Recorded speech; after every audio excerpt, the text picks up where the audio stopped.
Bismillahirrahmanirrahim. Assalamualaikum warahmatullahi wabarakatuh. Alhamdulillahi ala ihsani wa syukru lahu ala taufiqihi wa amtinani. Asyhadu an la ilaha illallah wahdahu la syarika lahu ta'ziman li sya'ni. Wa asyhadu anna Muhammadan abduhu wa rasuluhu da'ila ridwani. Allahumma salli alaihi wa ala alihi wa ashabihi wa ikhwani.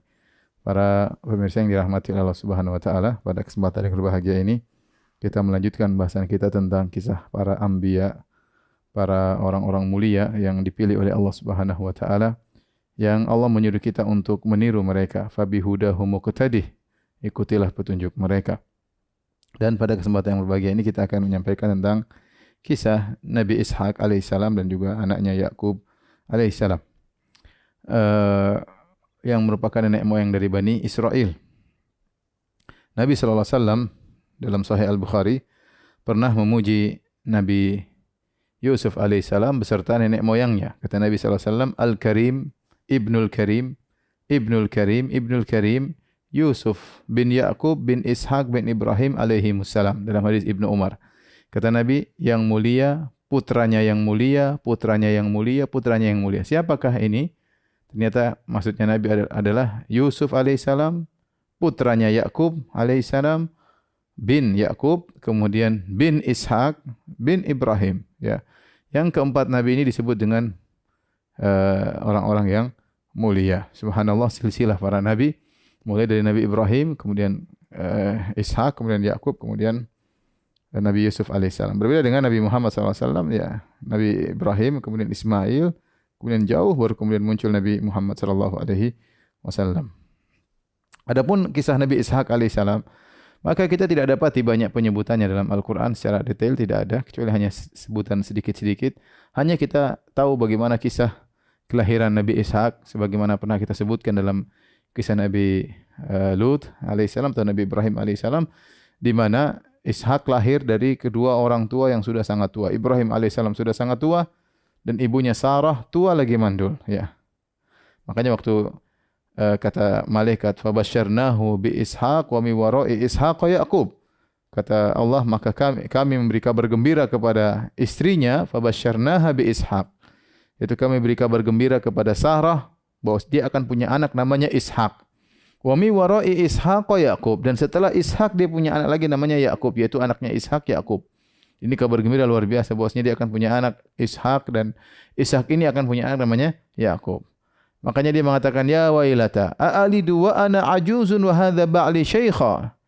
Ya, kemudian Sarah berkata, bagaimana caranya saya bisa melahirkan sementara saya sudah sangat tua, kemudian suami saya juga Ibrahim sudah sangat tua, ya, tetapi ini sangat mudah bagi Allah Subhanahu wa taala. Maka akhirnya lahirlah Ishak dari dua pasangan yang sudah sangat tua, ya. Ibrahim mungkin sudah 100, ya, Sarah juga mungkin sudah menopause, sudah juga 90-an dan sekitar itu, ya. Tapi subhanallah, lahirlah Ishak, seorang nabi yang sangat mulia. Dan Ishak, ya, subhanallah, adalah anugerah dari Allah Subhanahu wa taala kepada Ibrahim, ya. Makanya Allah berfirman, falamma atazalahum ma ya'buduna min dunillah, tatkala Ibrahim meninggalkan kaumnya dan meninggalkan berhala-berhala yang mereka sembah, bahkan dia meninggalkan ayahnya, meninggalkan kampung halamannya, meninggalkan keluarganya. Kata Allah, wahabna lahu Ishaq wa Yaqub, maka kami anugerahkan kepada Ibrahim, ya wahabna, yaitu anugerah, kami menganugerahkan kepada Ibrahim Ishaq dan Yaqub. Wa kullan ja'alna nabi, dan kami jadikan keduanya sebagai seorang nabi. Kata para ulama, ini akibat Ibrahim meninggalkan kampung halamannya, keluarganya, ayahnya karena Allah, maka Allah ganti dengan keluarga yang baru, yaitu anak yang saleh Ishak dan cucunya Yakub yang juga sangat saleh. Yang kata Allah, wa kullan ja'alna nabiyya, keduanya kami jadikan sebagai seorang nabi, ya. Kemudian juga dalam ayat yang lain, ketika malaikat datang kepada Ibrahim dan bertemu dengan istrinya Sarah, kata Allah, inna nubasyyiruka bi ghulamin alim. Malaikat berkata kepada Sarah atau kepada Ibrahim, inna nubasyyiruka bi ghulamin alim. Sungguhnya kami beri kabar gembira kepada engkau wahai Ibrahim tentang putramu yang seorang alim, yaitu Ishak. Para ulama mengatakan maksudnya Ishak. Ya, dalam ayat yang lain, wa basyaruhu bi ghulamin alim. Maka para malaikat beri kabar gembira kepada Ibrahim tentang putranya yaitu Ishak yang disifati dengan alim, yaitu Ishak memiliki ilmu yang luar biasa, maka dia dikhususkan dengan alim. Kalau Ismail halim, ya. Ismail diberi sifat dengan halim, itu penyabar. Kemudian adapun Ishak diberi sifat dengan alim, ya. Berarti dia punya keistimewaan dari sisi ilmu. Itulah Nabi Ishak alaihissalam. Kemudian kata Allah Subhanahu wa taala, "Wa barakna alaihi wa ala Ishaq wa min dzurriyyatihima muhsinun wa zalimun li nafsihi mubin." Kami pun beri keberkahan atas Ibrahim dan juga atas Ishak, dan dari keturunan keduanya ada yang baik dan ada yang buruk, ya. Allah mengabarkan bahwasanya Ibrahim punya anak Ishak. Dari Ishak akan banyak keturunan. Kemudian muhsinun wa zalimun li nafsihi mubin. Ada keturunan yang baik, ada keturunan yang buruk. Ini sering saya sampaikan bahwasanya tidak semua keturunan para anbiya berarti orang-orang saleh, ya. Tidak. Allah sendiri telah mengabarkan dalam surat Shafat, ya, wa min dzurriyyatihima, di antara keturunan keduanya Ibrahim dan Ishak, muhsinun, ada yang baik, wa zalimun li nafsihi mubin, dan ada yang zalim, berbuat maksiat, ya, pelaku maksiat, ya. Karena yang maksum cuma para nabi, adapun keturunannya maka tidak. Ini sekilas tentang Nabi Ishak alaihissalam yang ceritanya tidak ada dalam Al-Quran, ya, ceritanya ada di dalam Bible, dalam Perjanjian Lama. Nanti akan kita singgung. Kemudian kita berlanjut pada anaknya, seorang hamba yang mulia, Nabi Yakub alaihissalam. Nabi Yakub alaihissalam. Nabi Yakub lebih banyak disebutkan dalam Al-Quran daripada Ishak, terutama tatkala kisah Nabi Yakub bersama putranya Yusuf alaihissalam dan juga saudara-saudaranya Yusuf. Nanti akan kita bahas secara khusus tentang kisah Nabi Yusuf alaihissalam. Di situ disebutkan Yakub berulang-ulang. Allah menyebutkan Nabi Yakub dengan banyak pujian. Di antaranya Nabi Yakub dipuji oleh Allah karena dia menunaikan nazarnya. Dalam surat Al-Imran ayat 93, Allah berfirman, "Kullu ta'ami kana hillan li bani Israil illa ma harrama Israilu ala nafsihi min qabli an tunazzala at-Taurat. Fa'tu bit-Taurati fatluha in kuntum shadiqin." Kata Allah, seluruh makanan tadinya halal bagi Bani Israel. Seluruh makanan tadinya halal bagi Bani Israel, kecuali makanan yang diharamkan Israel atas dirinya. Israel ini maksudnya Yakub. Israel maksudnya Yakub. Dan Allah menyebutkan Nabi Yakub dengan nama Israel dalam dua ayat. Pertama ayat ini, ya, surat Ali Imran, ya.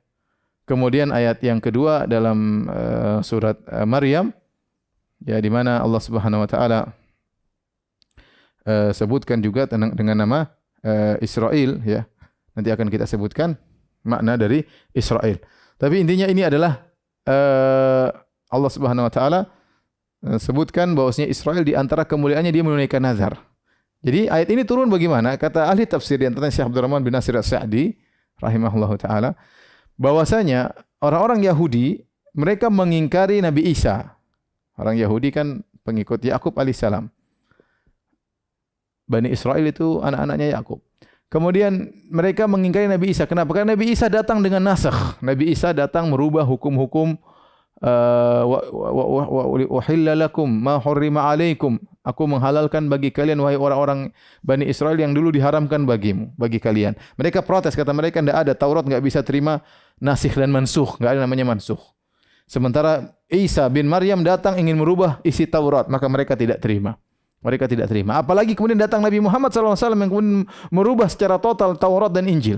Mereka lebih tidak terima lagi. Sedangkan Isa mereka tidak terima karena Isa mengadakan perubahan terhadap Taurat, apalagi Nabi Muhammad SAW. Oleh kerana Allah bantah mereka, kata Allah, lihatlah, kullu ta'ami kana halal li bani Israil illa ma harrama Israilu ala nafsihi. Dulu makanan halal semua bagi Bani Israel. Sebelum turun Taurat, ya. Karena Taurat datang turun kepada Nabi Musa alaihissalam. Sebelum datang Taurat, makanan halal semuanya. Kemudian Israel mengharamkan atas dirinya, illa ma harrama Israil ala nafsih.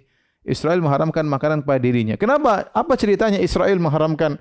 Israel maksudnya Yakub. Apa ceritanya Yakub mengharamkan makanan bagi dirinya? Disebutkan oleh para ahli tafsir, dia mengalami suatu penyakit namanya irqun nasa, yaitu semacam penyakit di pinggang. Ada yang mengatakan mirip dengan saraf kejepit, mirip dengan saraf kejepit, ya. Jadi dia kesakitan, akhirnya dia bernadar kepada Allah, ya Allah, kalau aku sembuh, aku tidak akan memakan makanan yang paling aku sukai. Disebut daging onta atau susu onta. Dia bernazar, saya tidak akan makan makanan yang paling aku cintai tersebut kalau saya sembuh. Ternyata Allah sembuhkan dia. Begitu Allah sembuhkan dari penyakitnya, maka dia pun menunaikan nazarnya. Dia menunaikan nazarnya, Allah puji di sini.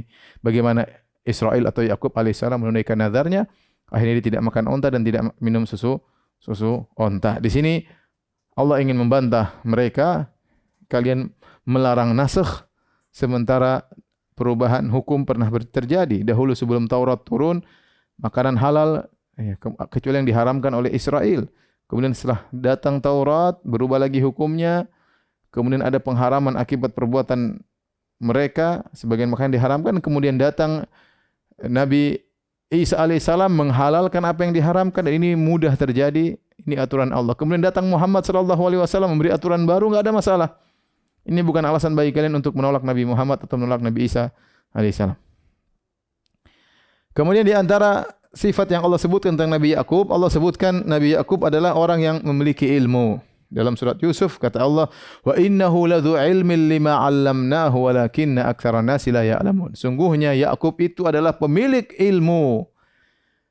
Lima 'allamnahu, dengan ilmu yang telah kami ajarkan kepadanya. Jadi Allah mengajarkan ilmu kepada Nabi Yakub alaihissalam. Walakinna aktsaran nasi la ya'lamun, akan tapi kebanyakan orang tidak mengetahuinya. Kemudian di antara sifat Yakub di antara para nabi yang selalu mengingat akhirat. Allah berfirman ya dalam surat Shad, "Wadhkur ibadana Ibrahim wa Ishaq wa Yaqub ulil aidi wal absar." Dan ingatlah hamba-hamba kami Ibrahim, Ishak dan Yaqub yang mereka memiliki ulil aidi, memiliki perbuatan-perbuatan yang besar, wal absar, memiliki ilmu. Kata Allah, "Inna akhlasnahum bi khalisatin dzikrad dar." Kami mengkhususkan mereka dengan suatu perangai yang mulia, yaitu apa? Dzikrad dar, mereka senantiasa ingat akhirat. Apa maksudnya?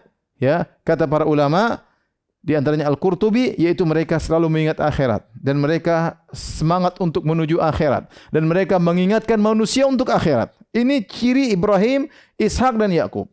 Makanya setelah itu Allah berfirman, "Wa innahum indana laminal mustafainal akhyar." Dan sungguhnya mereka ini Ibrahim, Ishak dan Yakub di sisi kami termasuk orang-orang yang pilihan, orang-orang terbaik. Orang terbaik pilihan. Ingat ya, saya bicara tentang Yakub khususnya. Dia adalah hamba pilihan. Pilihan dari Allah Subhanahu wa taala. Minal mustafainal akhyar, pilihan terbaik. Kemudian selalu ingat akhirat. Bahkan mengingatkan orang kepada akhirat. Itu di antara ciri Nabi Yakub alaihissalam. Kemudian di antara ciri menakjubkan Nabi Yakub alaihissalam, beliau selalu mengeluhkan kesedihannya kepada Allah dan bersabar dengan ujian. Jadi ini akan kita jelaskan dalam kisah Nabi Yusuf alaihissalam. Namun di antaranya ya, ketika Yusuf hilang, nanti akan disampaikan dalam kisah Nabi Yusuf. Kemudian putranya juga Binyamin tertahan di Mesir. Maka kata Allah, "Wa tawalla anhum wa qala ya asafa ala Yusuf." Maka dia pun berpaling dari anak-anaknya yang mengabarkan bahwasanya Binyamin tertuduh pencuri, kemudian ditangkap di Mesir. Maka dia pun ingat kepada anaknya Yusuf yang hilang. Wa biyaddat ainahu minal huzni, sampai begitu sedih yang luar biasa. Sampai matanya memutih, kata para ulama, hitamnya hilang jadi putih, itu jadi buta. Nabi Yakub jadi buta. Fahuwa kazim, maka dia pun menahan ya, kesedihannya. Qalu tallahi tafta'u tadhkuru Yusuf hatta takuna haradan aw takuna minal halikin. Maka anak-anaknya mencela Yakub. Anak-anaknya mencela Yakub. Anaknya berkata, "Wahai ayahanda, engkau ya mengidap penyakit berat. Selalu ingat Yusuf sampai kau sakit, sampai kau hampir mati." Anak-anaknya mencela dia karena ingat Yusuf terus. Apa kata Yakub? Qala innama ashku bathi wa huzni ila Allah. Sungguhnya aku hanya mengadukan ya ashku bathi wa huzni. Bath dan huzn hanya kepada Allah. Apa bedanya bath dengan huzn? Jadi kata Nabi Yakub, perhatikan, innama ashku bathi wa huzni ila Allah. Aku hanya mengadukan al-bath dan huzn kepada Allah semata. Aku tidak mengadukan kepada manusia. Makanya dia mengatakan fasabrun jamil. Apa sabrun jamil? Itu kesabaran tanpa memberikan keluhan kepada manusia. Orang sabar. Kalau orang sabar tapi ngeluh kepada manusia itu bukan sabrun jamil. Sabrun jamil itu kesabaran yang kosong dari curhat kepada manusia. Kalau orang dikatakan sabrun jamil, tidak curhat kepada manusia. Itu tingkatan tidak semua orang bisa melakukannya. Nah, Yakub alaihissalam dia mengatakan, "Innama ashku bathi wa huzni ila Allah." Sungguhnya aku hanya mengadukan bath dan huzn kepada Allah. Apa makna bedanya bath dengan huzn? Ada dua pendapat secara umum di kalangan para ahli tafsir. Sebenarnya ahli tafsir mengatakan al-bath, mereka sepakat al-bath tingkatnya lebih tinggi daripada huzn. Al-bath itu adalah kesedihan yang parah. Tapi mereka memiliki dua pendapat. Pendapat pertama, al-bath, ini pendapat Ibnu Ashir, Thahir Ibnu Ashir dalam kitabnya Tahrir wa Tanwir, maksudnya al-bath adalah kesedihan berkaitan dengan kekhawatiran keburukan. Jadi ketika Yusuf alaihissalam hilang, dibuang oleh kakak-kakaknya, senantiasa Yakub alaihissalam khawatir, bagaimana putraku nanti, gimana dia masih kecil, sekarang nasibnya bagaimana, apakah jadi apa, itu selalu dia pikirkan semenjak Yusuf hilang. Itu namanya al-bath, itu memikirkan kekhawatiran buruk menimpa yang dia sayangi. Adapun huzni, kesedihanku, maksudnya kesedihanku dengan berpisah dari Yusuf. Jadi pada Yakub terkumpulkan dua, al-bath wal huzn. Al-bath, al-huzn yaitu kesedihan berpisah dari Yusuf yang putranya sangat dia cintai. Kemudian al-bath yaitu kesedihan yang berkaitan dengan kekhawatiran apa yang akan menimpa putraku sementara dia masih kecil, dibuang oleh kakak-kakaknya. Bagaimana nasibnya? Ini selalu dipikirkan oleh Yusuf. Maka dia mengatakan, innama ashku bathi wa huzni ilallah. Aku hanya mengeluhkan kesedihanku dan kekhawatiranku kepada Yusuf hanya kepada Allah. Aku tidak ngomong sama kalian. Ini pendapat pertama. Pendapat yang kedua, dan ini pendapat banyak ulama, di antaranya disebutkan oleh Asy-Syaukani rahimahullahu taala, al-bath adalah kesedihan, puncak kesedihan. Jadi kalau al-huzn itu kesedihan yang orang bisa tahan. Al-bath dalam bahasa Arab, al-bath itu artinya menyiarkan. Makanya kalau kita nonton TV ada live, tulisannya al-bath al-mubashir. Kalau kita kan live. Kalau dalam TV Arab tulisannya al-bath al-mubashir, itu siaran langsung. Al-bath itu menyiarkan. Bahasa Indonesia artinya al-bath menyiarkan. Tatkala kesedihan sudah memuncak, seorang tidak kuat untuk menahan kesedihan yang sangat parah dan dia ingin menyiarkan, itu namanya al-bath. Oleh karenanya al-bath adalah puncak kesedihan yang seorang tidak kuat untuk menahannya dan harus dia sampaikan ke orang lain. Dan itu maksudnya dia harus curhat. Kalau dia enggak curhat dia susah, dia harus curhat. Nah, kesedihan yang sampai pada tingkatan curhat harus dia curhatkan, itu namanya al-bath. Tetapi Yakub alaihissalam, innama ashku bathi wa huzni ilallah. Aku hanya menyampaikan kesedihanku yang kecil, kesedihanku yang besar, kesedihanku yang merana, semuanya aku hanya keluhkan kepada Allah. Sabrun jamil. Dia tidak pernah mengeluhkan kepada manusia. Dan ini contoh menakjubkan dari Nabi Yakub alaihissalam. Ya. Untuk bayangkan Nabi Yakub alaihissalam, ya, dipisahkan dari anaknya Yusuf, ya, sekitar 80 tahun. Kata Hasan al-Basri, saya bacakan perkataan Hasan al-Basri. Kana mundzu faraka Yusufu Yaquba ila an iltaqaya 80 sana. Sungguhnya perpisahan antara Yakub dengan putranya Yusuf 80 tahun. 80 tahun berpisah. Lam yufarik fil huznu lam yufarik al-huznu qalbahu. Selama itu kesedihan tidak pernah lepas daripada hatinya. Wa dumu'uhu tajri ala khaddaihi, dan air matanya selalu mengalir di atas dua pipinya. Wa ma ala wajhil ardi abdun ahabba ila Allah min Yaqub. Padahal di atas muka bumi tidak ada hamba yang paling dicintai oleh Allah seperti Yakub. Apa kata Hasan al-Basri? Menakjubkan. Perhatikan ini. Faedah luar biasa. Kata Hasan al-Basri rahimahullah, seorang ulama tabi'in, dia berkata, Yakub alaihissalam adalah orang yang paling dicintai di zamannya. Siapa yang paling cintai? Tidak ada. Ishak sudah meninggal dunia. Yusuf masih kecil, belum jadi nabi yang top waktu itu. Masih kecil, baru Allah akan mengangkat dia menjadi seorang nabi.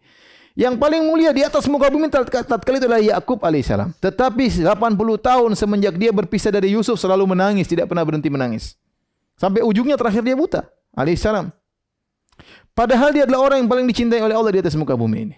Ini dalil bahwasanya kalau Allah mencintai seorang bukan berarti dapat kesenangan terus.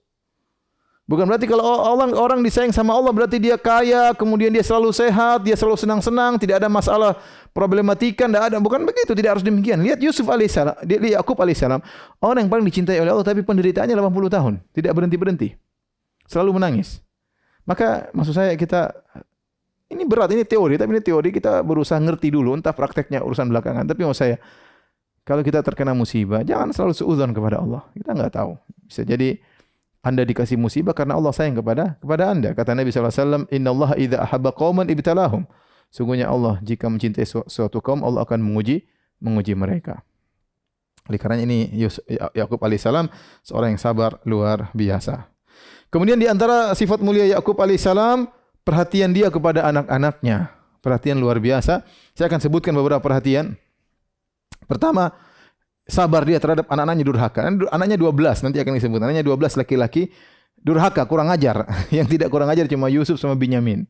Yang 10 kompak untuk durhaka, ya, menipu bapaknya. Bapaknya Nabi mereka tipu. Nanti akan kita sampaikan dalam kisah Nabi Yusuf alaihissalam. Akhirnya Yusuf dibuang, lemparkan dalam sumur, dijual. Durhaka anak-anak ini. Bayangkan punya anak 10 durhaka semua. Ya. Tapi Nabi Yakub alaihissalam sabar. Yang kedua, Yakub alaihissalam memperingatkan bahaya hasad kepada anak-anaknya. Ini berapa bentuk perhatian Yusuf kepada anaknya. Seperti Yakub memperingatkan bahaya hasad kepada Yusuf. Waktu Yusuf mengatakan ya abati ini ahada asyara kaukaban wa syamsa wal qamara atum li sajidin. Wahai ayahanda, ya. Aku melihat ada 11 bintang, rembulan dan matahari sujud kepadaku. Apa kata Nabi Yakub alaihissalam? La takhsus ru'yaka ala ikhwatika fayakidu laka kaida. Wahai Yusuf, jangan kau ceritakan kepada saudara-saudaramu. Mereka akan buat makar kepadamu. Kenapa? Saudara-saudaramu hasad nanti. Jangan cerita. Jadi dia sayang kepada anaknya, jangan sampai cerita kepada kakak-kakak yang lain, nanti akan hasad. Bahaya hasad. Yang kedua juga ketika akhirnya Nabi Yakub menyuruh anak-anaknya untuk mencari Yusuf alaihissalam. Suruh pergi ke Mesir. Kata Nabi Yakub alaihissalam, "Ya baniya la tadkhulu min babin wahid, wadkhulu min abwabin mutafarriqah." Wahai anak-anakku, kalau kalian nanti pergi masuk ke kota Mesir, jangan kalian masuk satu pintu, berpisah-pisahlah, berpencarlah kalian. Kenapa kata para ulama? Rata-rata ulama mengatakan Yakub alaihissalam khawatir anaknya terkena ain. Kenapa mereka 11 orang, gagah-gagah badannya, kemudian bajunya beda dengan baju orang Mesir, ganteng-ganteng orangnya, akan menjadi pusat perhatian.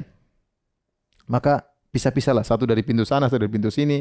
Dulu di Mesir ada beberapa gerbang untuk masuk. Ya.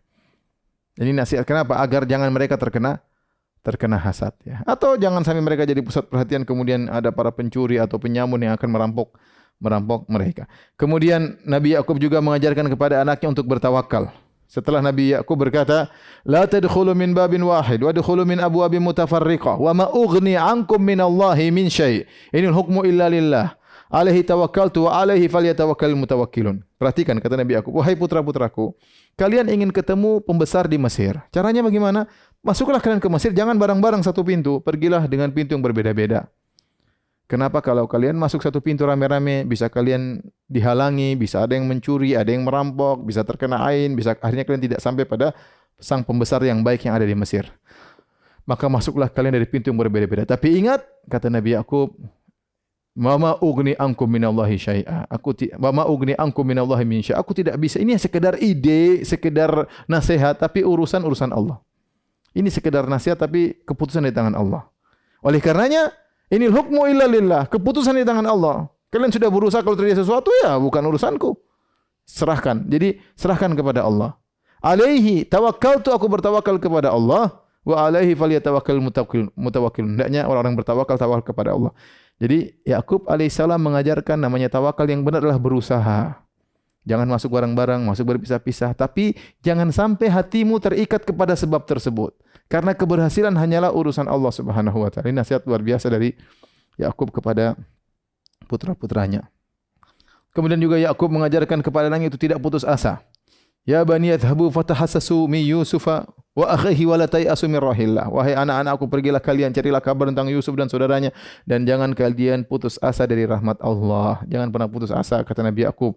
Dia saja sudah 80 tahun terpisah dari Yusuf, dia tidak putus asa. Dia berdoa setelah 80 tahun baru Allah kabulkan doanya. Bayangkan, tidak putus asa dengan doa kepada Allah Subhanahu wa taala. Selama masih bernafas, selama masih bisa nyawa di dalam nafas, masih di kerongkongan, berdoa terus, tidak ada putus asa. Dan dia yang mengatakan, "Wala tayasu mir rahillah." Wahai anak-anakku, jangan putus asa dari rahmat Allah Subhanahu wa taala. Sementara dia sudah 80 tahun terpisah dari putranya Yusuf alaihissalam. Dan di antara perhatian dia kepada anak-anaknya alaihissalam, dia mewasiatkan tatkala akan meninggal dunia. Kata Allah, "Am kuntum syuhada idh hadara Yaqubal maut." Apa kalian hadir tatkala Yakub akan meninggal dunia? Idh qala li banihi ma ta'buduna min ba'di. Tatkala dia berwasiat kepada putra-putranya, apa yang kalian sembah setelah aku? Qalu na'budu ilahaka wa ilaha abaika. Maka mereka berkata, kami menyembah Tuhan bapakmu, ya, Ibrahim, Ismail dan Ishak, ilahan wahidah. Kami akan menyembah ya Tuhan nenek moyangmu, yaitu Tuhan yang esa. Wa nahnu lahu muslimun. Dan kami menyerahkan diri kepada Tuhan tersebut.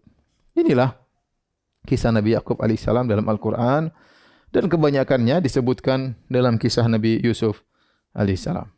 Taib. Para pemirsa yang dirahmati Allah Subhanahu wa taala. Saya katakan tadi Yakub nama lainnya Israel. Allah sebutkan dalam beberapa ayat Al-Qur'an bahwasanya Yakub namanya Israel. Di antaranya tadi dalam surat Ali Imran, kullu ta'ami kana halal li bani Israil illa ma harrama Israilu ala nafsihi. Kecuali makanan yang diharamkan Israel terhadap dirinya. Israel maksudnya Yakub. Yang kedua yaitu dalam surat Maryam kata Allah, ulaika alladziina an'ama Allahu 'alaihim minan nabiyyin min dzurriyyati Adam wa mimman hamalna ma'a Nuh wa min dzurriyyati Ibrahim wa Israil. Ya, dari keturunan Ibrahim dan Israel. Israel maksudnya Yakub. Yakub alaihissalam. Apa makna Israel? Israel maknanya adalah hamba Allah. Sama seperti Mikail, Jibril, Israfil, ya. Il itu kata sebagian ulama, il maksudnya Allah secara bahasa Ibrani. Il artinya Allah. Israel artinya Abdullah. Kata mereka Jibril dari Gebrail dalam bahasa Ibrani artinya orang sosok yang kuat, yang sosok yang kuat itu malaikat yang sangat kuat. Jibril. Intinya il maksudnya Allah Subhanahu wa taala. Jadi Israel maksudnya hamba Allah Subhanahu wa taala. Nah, bagaimana kisah Yakub alaihissalam?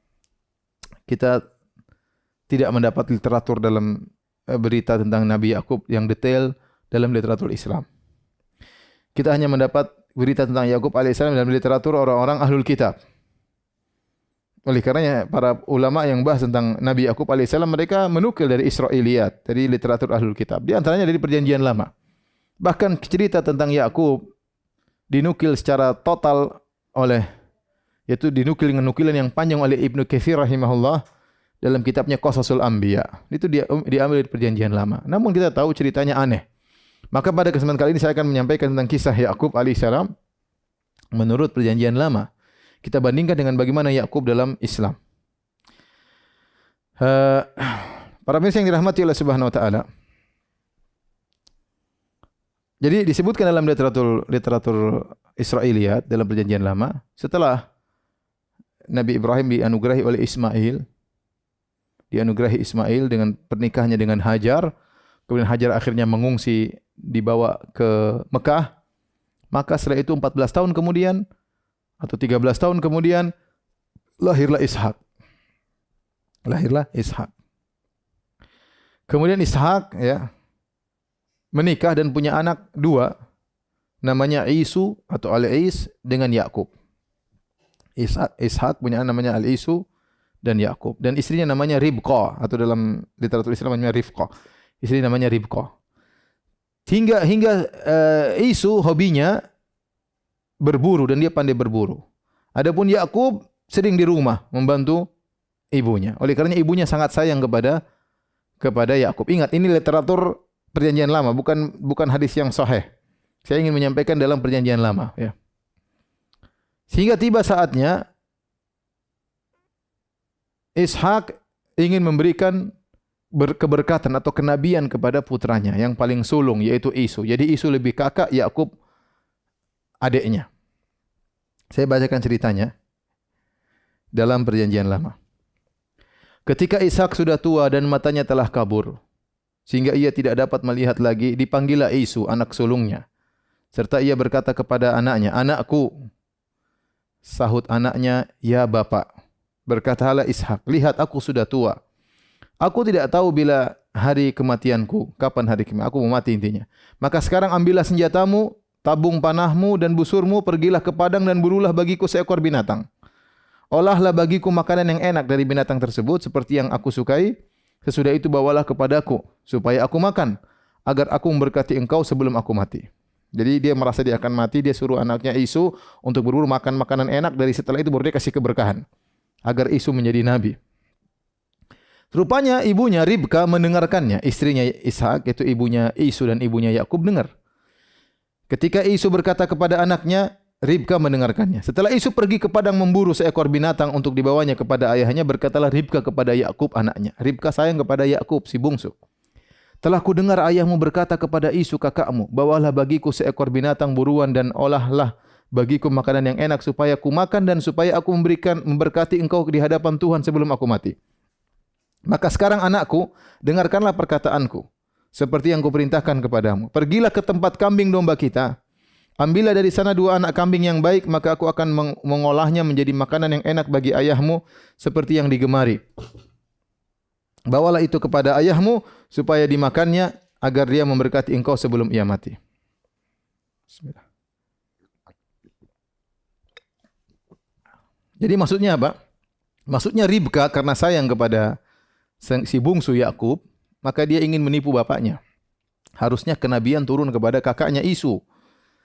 Tapi akhirnya sudahlah, biar dia lagi sibuk berburu, kita ada kambing di belakang, sudah potong aja. Nanti saya yang masakin, kau yang bawa kepada bapakmu. Akhirnya Yakub berkata kepada ibunya, tapi Isu kakak aku adalah seorang yang berbulu badannya. Bagi ya ibunda, gimana aku mau ngaku sebagai Isu kakakku, sementara kakakku badannya berbulu, sedang aku kulit-kulicin, enggak ada bulunya. Mungkin ayahku akan meraba aku nanti, maka dia akan menyangka bahwa aku mempermainkan dia. Dengan demikian aku akan mendatangkan kutuk atas diriku dan bukan berkat. Tapi ibunya berkata kepadanya, akulah yang menanggung kutuk itu anakku. Dengarkan saja perkataanku, pergilah ambil kambing-kambing itu. Subhanallah, ini Ishak Nabi, jadi istrinya Ribka kerjasama dengan putranya Yakub untuk membohongin Ishak. Ishak kebetulan sudah tua, enggak bisa melihat. Lalu akhirnya Yakub mengambil kambing-kambing, kemudian dibawa kepada ibunya, dimasak sesuai dengan masakan kegemaran bapaknya. Setelah itu dia ambil baju Isu, disuruh pakai oleh Yakub. Intinya Yakub menyamar jadi Isu. Kemudian akhirnya supaya badannya kelihatan berbulu, kulit kambing diambil dengan bulunya, dilipatkan di lehernya, di tangannya, ya. Kemudian setelah itu dibawakan kepada bapaknya. Akhirnya Yakub datang. Wahai bapak, kata Ishak, wahai anakku, siapakah engkau? Kata Yakub, aku adalah Isu, anak sulungmu. Telah kulakukan seperti apa perintahmu. Bangunlah, duduklah dan makanlah daging buruan masakanku ini agar bapak memberkati aku. Ini semua kedustaan, bayangkan. Yakub bohongin bapaknya. Lalu Ishak berkata kepada anaknya itu, lekas juga engkau mendapatkannya anakku. Kau cepat pulang intinya. Karena Tuhan Allahmu membuat aku mencapai tujuanku. Yakub bilang, iya, karena Tuhan saya diberkati makanya cepat. Lalu Ishak berkata kepada Yakub, datanglah mendekatkan dirimu wahai anakku, supaya aku meraba engkau. Apakah engkau ini benar Isu atau bukan? Maka Yakub mendekati Ishak. Ayahnya dan ayahnya itu pun merabanya serta berkata, kalau suaramu suara Yakub, tapi kalau tangannya Isu, tanganmu buluan tapi suaranya Isu. Padahal pakai kulit kambing. Ishak tidak mengenalnya karena tangannya berbulu seperti tangan Isu, kakaknya. Ishak hendak memberkati dia, tetapi ia masih bertanya, benarkah engkau ini Isu? Yakub bohong lagi. Iya ayah. Lalu Ishak berkata, dekatkanlah makanan itu kepadaku supaya ku makan daging buruan masakan anakku, agar aku memberkati engkau. Jadi didekatkanlah makanan itu kepada ayahnya, lalu ia makan. Intinya akhirnya saya terlalu panjang ini nanti bisa buka perjanjian lama, nanti yang punya Injil silakan buka ya. Intinya dikasih makan, akhirnya diciumlah, dikasih berkat. Engkau akan jadi penguasa, saudara-saudaramu akan tunduk kepadamu dan seterusnya berkat-berkat yang didoakan Ishak kepada Yakub. Akhirnya setelah itu datanglah Isu belakangan, sudah masak, sudah siap, kemudian datang. Dia mengatakan, "Bapak, ini makanan sudah siap." Kata Ishak, "Siapa engkau ini?" "Aku Isu." Ishak kaget, "Loh, tadi siapa yang bawa makanan? Aku telah makan semuanya, sudah selesai, berkat sudah selesai." Akhirnya dia pun nangis. Wah, Isu orang menangis ya. Ya, kemudian, "Berkatilah aku juga Bapak, jangan semua si Yakub doang, aku juga." Kata Ishak, ya, adikmu telah datang dengan tipu daya. Aku telah dibohongin oleh Yakub adikmu. Dia telah merampas berkat darimu. Akhirnya, apakah Bapak tidak punya berkat yang lain? Kata Isu. Kata Ishak, sudah enggak ada, selesai, cuma satu berkat. Subhanallah, ini cerita apa? Kitab suci apa dongeng ini? Isu berkata, "Berkatilah aku juga ya Bapak." Dengan suara keras menangislah Isu. Lalu Ishak ayahnya menjawab, "Sungguhnya tempat kediamanmu akan jauh dari tanah-tanah gemuk di bumi dan jauh dari embun dari langit di atas. Engkau akan hidup dari pedangmu dan engkau akan menjadi hamba adikmu. Sudah terlanjur kau akan jadi anak buah adikmu di kemudian hari." Intinya, Isu menaruh dendam kepada Yakub karena berkat yang telah diberikan oleh ayahnya kepadanya. Ia berkata kepada dirinya, hari-hari berkabung karena kematian ayahku, itu tidak akan lama lagi. Pada waktu itulah Yakub, adikku, akan kubunuh. Ishak berdendam. Bukan Ishak, Isu. Pokoknya kalau bapak Ishak sudah meninggal, bapak aku Ishak meninggal, akan kubunuh si Yakub. Akhirnya Ribka mendengar putra sulungnya ingin bunuh adiknya Yakub. Maka dia panggil Yakub, ibunya Ribka. Dia berkata, Isu kakakmu bermaksud membalas dendam membunuh engkau. Jadi sekarang anakku, dengarkanlah perkataanku, pergilah, bersiaplah engkau dan larilah kepada Laban. Laban itu saudaraku, yaitu omnya, pamannya. Ke Haran di negeri Syam. Dan tinggallah padanya beberapa waktu lamanya sampai kegeraman dan kemarahan kakakmu itu surut daripadamu. Dan ia lupa apa yang telah engkau perbuat kepadanya. Kemudian aku akan menyuruh orang menyebut engkau dari situ. Mengapa aku akan kehilangan kamu berdua pada satu hari juga? Akhirnya inilah ceritanya. Kata ibunya, udah Yakub kamu segera pergi. Maka pergilah Yakub. Ini cerita. Subhanallah. Dibingungkan oleh para pendeta. Mereka gimana nafsirkan cerita ini? Bagaimana kenabian dirampas dengan kelicikan, kebohongan? Pertama, perhatikan. Pertama, cerita ini menuduh Ribka, istrinya Nabi, kurang ajar. Bayangkan bohongin suaminya. Bohongin kerjasama dengan putranya Yakub. Kemudian menjelaskan Yakub tukang bohong. Bayangkan bohongin bapaknya. Bagaimana tukang bohong jadi Nabi? Yakub kok bisa jadi Nabi? Bohongin bapaknya untuk merebut keberkatan dari Isu, dari kakaknya. Kemudian apakah kenabian adalah keturunan yang berhak Ishak kasih sana kasih sini? Kemudian kalau Ishak bisa ditipu, bagaimana Allah mau tertipu? Bukankah keberkatan dari Allah? Allah kan tahu ini Yakub bohongin, masa mau dikabulkan doanya Ishak? Ini kayak cerita Yunani atau cerita apa? Bagaimana cerita seperti ini? Ya. Kemudian bagaimana mungkin setelah itu Yakub masih didoakan lagi oleh Ishak? Setelah itu Ishak sudah tahu Yakub bohongin, dia masih didoakan lagi sama Ishak. Ya, ini aneh. Ini intinya mencela Yakub, dikatakan pembohong, padahal ini nenek moyang mereka Yakub. Kemudian mencela ibunya juga tukang bohong, Ribka. Kemudian mencela Ishak, masa Ishak sudah tahu anaknya bohong masih didoain lagi. Kemudian mencela Allah, bagaimana ya Ishak berdoa kemudian dikabulkan oleh Allah padahal dia sedang ditipu oleh Yakub. Ini tidak ada dalam Al-Quran seperti ini. Tapi kita lanjutkan versi mereka. Akhirnya Yakub pergi ke Haran, ketemu dengan pamannya Laban. Di sana ternyata pamannya Laban punya anak dua. Namanya Lia dan Rahel. Rahel cantik bungsu, Lia kurang cantik. Akhirnya si Yakub alaihissalam, ini dalam cerita mereka, tertarik sama Rahel. Kemudian dia bilang sama omnya, Om, saya ingin nikah sama anak Om Rahel. Nah begini aja, kalau kau mau nikah, kau kerja sama saya 7 tahun. Oke. Setelah 7 tahun nikah sama Rahel, karena Rahel yang cantik. Setelah Yakub bekerja selama 7 tahun, kemudian terjadi pernikahan, kemudian disuruh masuk di kamar, intinya untuk bertemu dengan istrinya. Begitu dia ketemu, ternyata bukan Rahel, ternyata yang dikasih Lia yang kurang cantik. Akhirnya Yakub bilang, Om gimana? Kan kita janji sama Rahel, kenapa kau kasih Lia? Rahel yang cantik, Lia kurang cantik. Apa kata omnya? Tidak, dalam adat kita enggak benar kalau adik nikah dulu sebelum kakak. Sudah kakaknya dulu. Kamu kerja lagi 7 tahun lagi supaya kamu dapat Rahel. Akhirnya Yakub kerja lagi selama 7 tahun untuk mendapat Rahel. Akhirnya dia nikahi kakak beradik. Ini menurut mereka ini dulu boleh menikah Lea dan Rahel. Akhirnya Lea punya budak namanya Zilfa, ya. Adapun Rahel punya budak namanya Bilha. Ketika menikah ternyata Lia punya anak. Akhirnya Rahel pun cemburu. Akhirnya Rahel menghadiahkan budaknya bernama Bilha kepada Yakub. Akhirnya Yakub nikahi punya anak. Akhirnya Lia pun cemburu, dia hadiahkan budaknya Zilfa kepada Yakub. Akhirnya punya anak juga. Akhirnya Yakub punya 4 istri, yaitu Lia, kemudian adiknya Rahel, kemudian budaknya Rahel yaitu Bilha, dan budaknya Lia yaitu Zilfa. Dan ini 4 dinikahi. Dari 4 ini punya anak 12. 12 anak ini disebut dengan Banu Israel. Adapun Rahel, inilah ibunya Binyamin dan Yusuf. Rahel ini ibunya Binyamin dan Yusuf. Adapun 3 yang lain punya anak 10.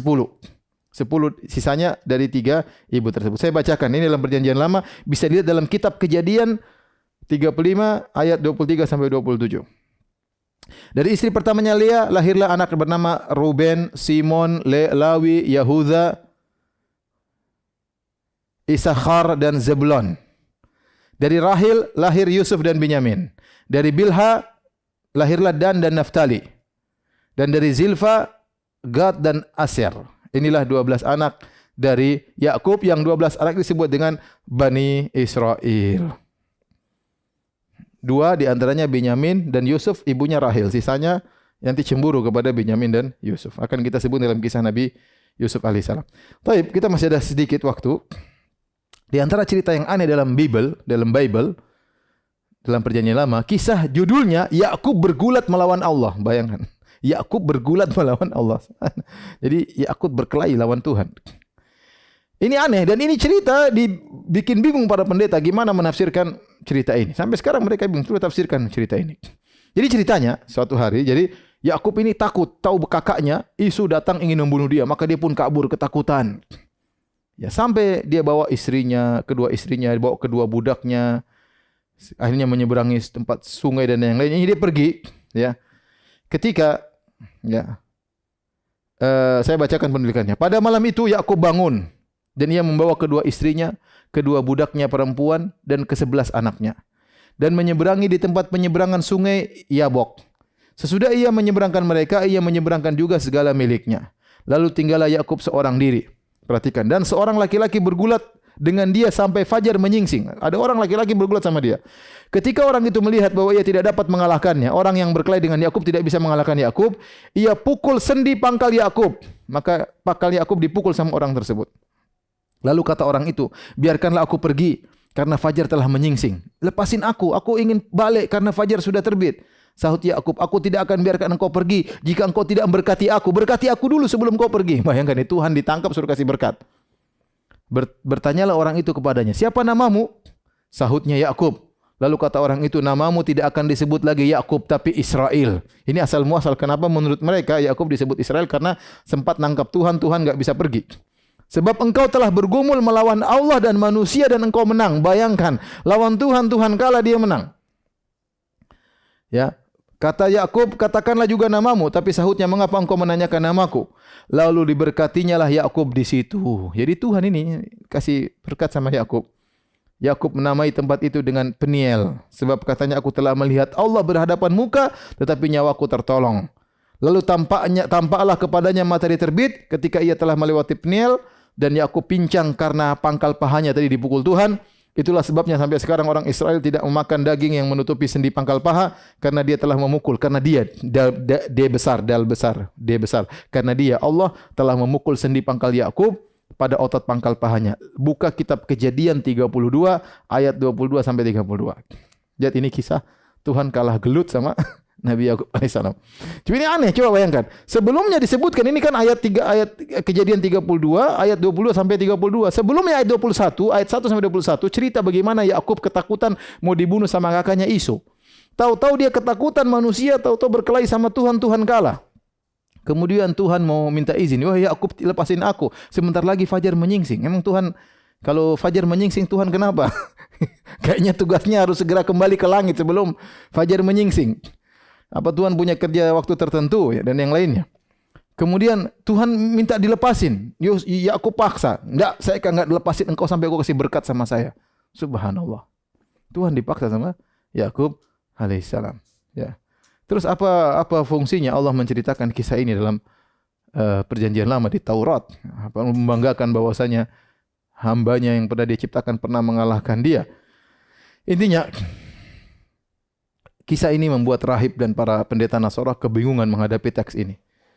Mereka harus menafsirkan dengan banyak penafsiran, dengan banyak pentakwilan. Ya, mereka bingung ya. Ya, kita coba bayangkan tadi tentang Yakub alaihissalam yang kita sebutkan dalam versi Al-Quran, yang saleh, penyabar, ya, jujur, bertakwa. Adapun Yakub versi Injil tadi apa? Penipu, nipu kakaknya. Kemudian semacam-macam. Gimana cerita Nabi Yakub alaihissalam seperti itu, ya. Kemudian Yakub akhirnya meninggal dunia setelah bertemu dengan anaknya setelah pisah dengan Yakub, kemudian bertemu dengan Yakub, kemudian akhirnya bertemu dengan Yusuf. Setelah itu kemudian dia meninggal dunia alaihissalam. Demikian saja para pemirsa yang dirahmati Allah Subhanahu wa taala, kisah tentang Nabi Yakub alaihissalam. Kita bersyukur dan memuji Allah Subhanahu wa taala atas anugerah Islam, anugerah kita membaca Al-Qur'an, anugerah kita mengetahui bagaimana kisah para anbiya, para nabi yang menakjubkan versi Islam, Sementara kita sedih melihat bagaimana kisah para nabi yang sudah saya sebutkan dari awal versi Bible. Mulai dari Nabi Adam, kisahnya aneh. Kemudian nabi-nabi yang lain juga, Nabi Lut, kemudian sekarang Nabi Yakub, ya. Dan demikian mereka akan menceritakan kisah-kisah para nabi dengan kisah-kisah yang aneh.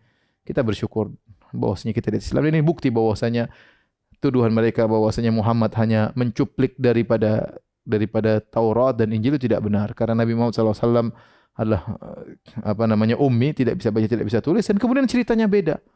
Ceritanya beda, ya. Islam menceritakan, Al-Quran menceritakan Nabi dengan luar biasa, ya. Sementara mereka menceritakan para Nabi dengan kisah yang terkadang konyol yang sudah kita ceritakan berulang-ulang. Demikian apa yang bisa saya sampaikan. Subhanakallah bihamdik, asyhadu an la ilaha illa anta, astaghfiruka wa atubu ilaik. Assalamualaikum warahmatullahi wabarakatuh.